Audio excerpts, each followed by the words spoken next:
Hello, welcome to GAMEpoch, the show where I play through the history of games, starting with Super Mario Bros. On the Nintendo, and I play them in the order of their release. Right now, I am playing Zelda on the Nintendo, and I am most of the way through the last regular dungeon. The final dungeon of the game is still to come. So this shouldn't be too bad. There's only a few rooms left to go through. I just need to kill all these guys in here, which I don't have any bombs, so I'm not going to get any help from those. But I'm full health, and okay, I was full health, and I'm feeling fairly good about myself. So we'll see if I can take these guys without too much difficulty. Yeah. Yeah, that wasn't so bad at all. Look at me. I only lost 1 health overall. That's not a bad room by any means. So, I kind of lost focus with talking about Clyde, Mandela, and Tomato. So, anyway, Mother 3 is the sequel to Earthbound. The original Mother game was on the Nintendo, the NES, and it was never released in America. They actually had done a full translation of it, and everything. But they decided not to release it because it was right at the end of the Nintendo's hardware lifetime, and the Super Nintendo was already out. And they were like, you know what, let's just not complete this process and bother with all the shipping costs and stocking it with stores and stuff like that, and let's just go ahead and spend the rest of our resources working on the next game, which ended up getting released here with an actually surprisingly good quality and very in-depth translation. And that game was released as Earthbound. Mother 2. What an incredible game. To this day, I still love that game so much. 10th enemy has the bomb. I have probably seen this before, but I have no clue what he's talking about, so that's interesting. And the fact that I'm able to get through this without needing to know whatever he's trying to tell me means that that probably is useless information, or at least not super important.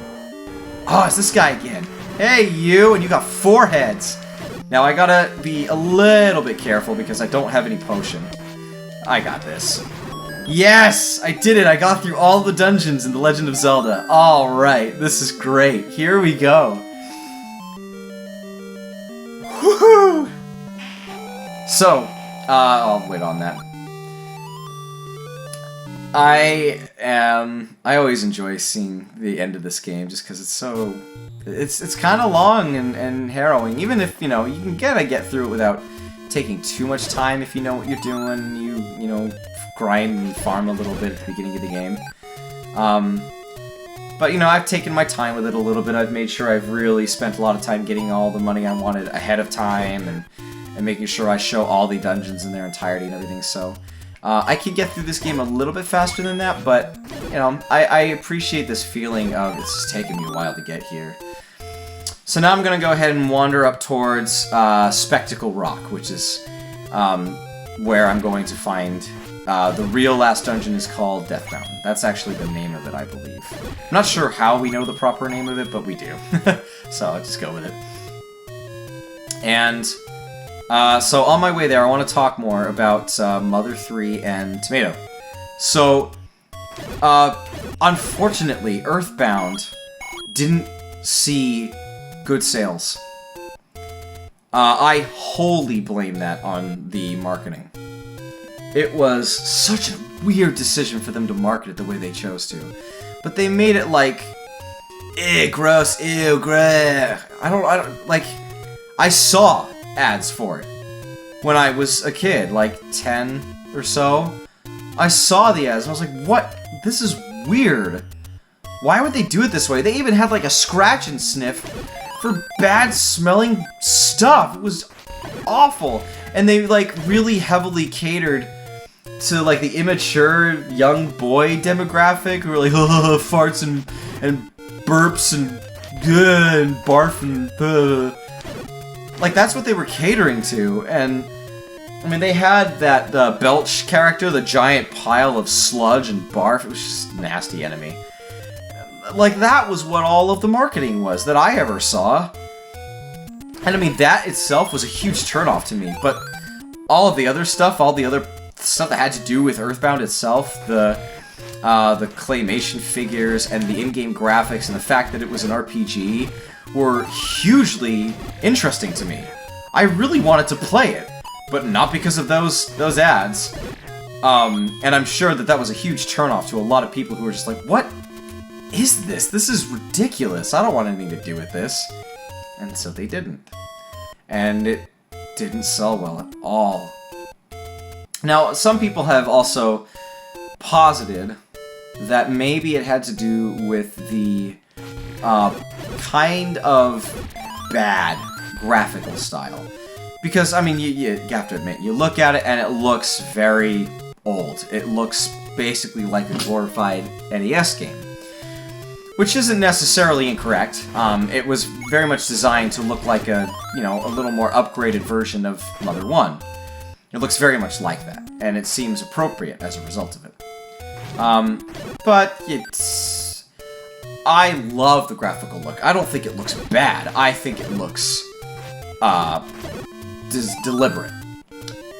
It is a very interesting design choice that lends to a fun and kind of goofy, kooky, not taking ourselves very seriously style. And I thought that it felt perfectly, especially with the dialogue, which is winner dialogue. It's so funny and so good the way that it's written. It's awesome. And it received critical acclaim. And to this day, it has a cult following among Americans who actually got their hands on it or heard about it and got the ROM and emulated it and stuff like that. I was lucky enough where I was able to rent it at the store near my grandma's when I was staying with her right before my family moved across the country when I was 12. I grew up in New England and we were living in New Hampshire, and we moved all the way to California. And after we sold our house, we stayed with my grandma for the last little bit before we moved. And while I was there, I was able to rent Earthbound and play it, and I freaking loved it. I don't even remember if I was able to get all the way to the end, but I loved it so much. It was so fun. It was so awesome and funny and kind of deep and dark at times. I mean, it would really kind of throw you for a loop. That game is no joke, especially its ending. That ending is nothing to smirk at. I mean, it's something serious. So here we go. Here's Spectacle Rock. This is the end of the game. This is where everything comes to a head. And it's kind of intense. And this is... I just want to see what's in this shop, just for curiosity's sake, because I can never remember exactly. I can't remember what these things are called, but you can see them in Link to the Past. Again, they're up on Death Mountain. They're like on the bridge and stuff, and they're like the giant, Oh, good, I need one of these. Perfect. That's perfect. Yay! Oh, I might need meat. I might need meat. Well, I'll figure that out, because my camera's actually about to die, so I need to stop this episode. That's probably the only one. Okay. Here is Spectacle Rock. And, this leads to Death Mountain, the dungeon. I'll just walk in really quick to show you. Level 9. Different music. It's intense. It tells you right from the get-go. It means business. And what you don't see here, because I've gotten all the Triforce pieces, there's an old man here who says you must collect the 8 Triforce pieces before you can proceed. I actually don't know the exact words he uses, but that's what he says. And so then you have to come back later with the Triforce. It's just in the time I have left in this episode, which isn't long, I want to go ahead and wander around, get money, go get the meat, and then I'll come back here. And then I'm gonna have to stop for this session because my camera's dying, and I'll finish this on another night. That'll be fun. So the problem with Mother 3, Mother 2, or Earthbound, was enormously successful in Japan. Not only getting, huge critical reviews and stuff, but it sold like bananas. Like, everybody bought that game. It was a huge hit there. It was a massive part of their culture, and it still is. But not here. Now, that has changed, luckily, but you know, still, for the time, we blew it on that. We didn't buy it, and it was just kind of a shame. So they decided not to spend the money localizing Mother 3, which they did make for the Game Boy Advance, which I thought was a lame decision, because I hate the Game Boy Advance. There are some awesome games on it, but as a graphical and audio system, I can't stand it. Everything looks washed out and crappy, except for a rare few games. And except for a rare few games, most of the audio sucks. Like, I'm still really burned, having played Tales of Phantasia, emulating it, and hearing and seeing what it's supposed to sound like and play like, and then buying it on the Game Boy Advance so I could own it legally and play it legally, and then dealing with that garbage. I mean, it was awful. I couldn't finish it, just because it was so unpleasant to look at and to listen to. And that's just kind of a weird game that you get stuck in anyway.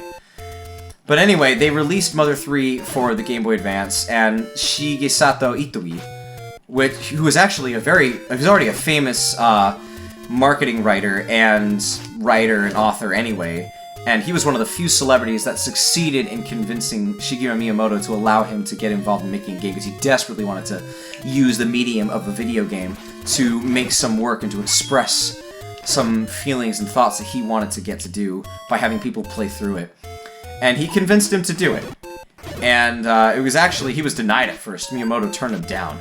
But then he worked something up and got together with some people and was able to convince him to let him do it. And that worked out. Itoi was the director and the writer for those games, and he did a fantastic job. Although Mother 1 is a real... that would not have been fun to play. Even back in the day, it may not have been as ridiculous, since compared to Dragon Quest or Dragon Warrior 1, it was kind of par for the course.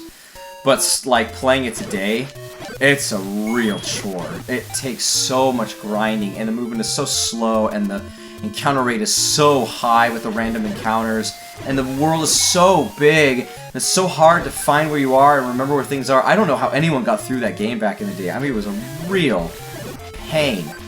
I played it recently by emulating the Game Boy Advance version of Mother 1 and Mother 2 together that has additional stuff that lets you gain experience faster, have a lower encounter rate, and all sorts of stuff that just makes the game a whole lot more easy to get through.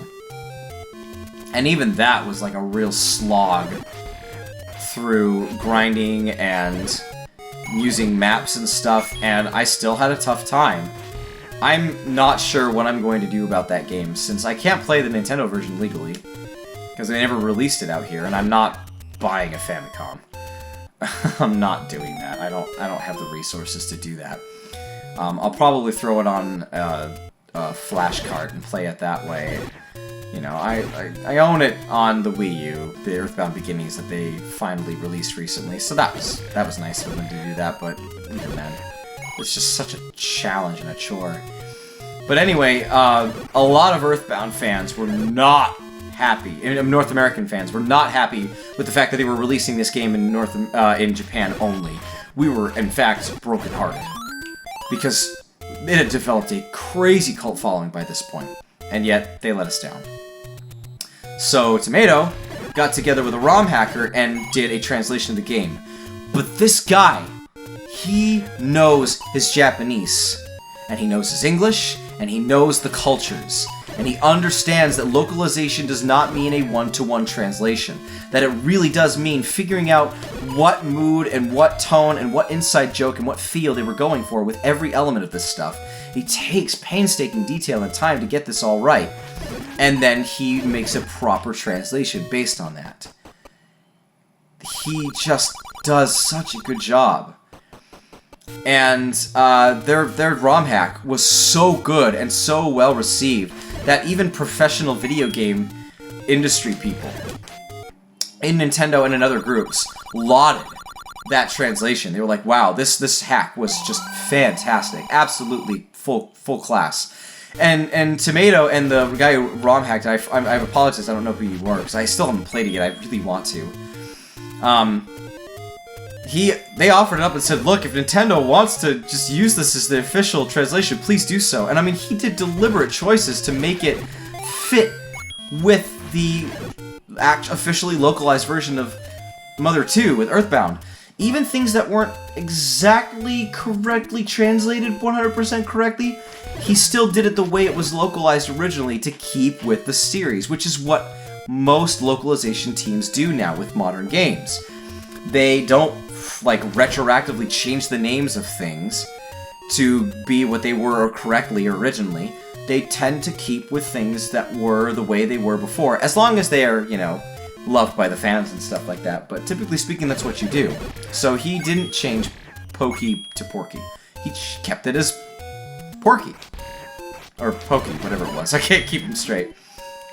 Anyway, the reason I bring him up and his, you know, little fame is he has a site, a website that you should all check out that's fantastic. It's called Legends of Localization. I've been frequenting it for the last few years, and I love it. He has some very in-depth sections of his site devoted to really studying and comparing the differences between the Japanese and English American versions of these games, of several games, including the original Mario, the original Zelda, this game, and Earthbound, and Mother 3, and he's also working on Final Fantasy IV, and he's been actually really stalled with that for a while. Get your act together, Mato! Just kidding, man, you're awesome. So I would highly recommend checking that out and going there and looking at that stuff, because that goes through all of this and is really, really in-depth and detailed and awesome to look at. So anyway, here we are. I'm here with the meat. I've got a potion. I've got everything I need to get through this dungeon. So thank you for checking out GAMEpoch. I will see you guys in the next one. This is MystikDan signing out. Bye!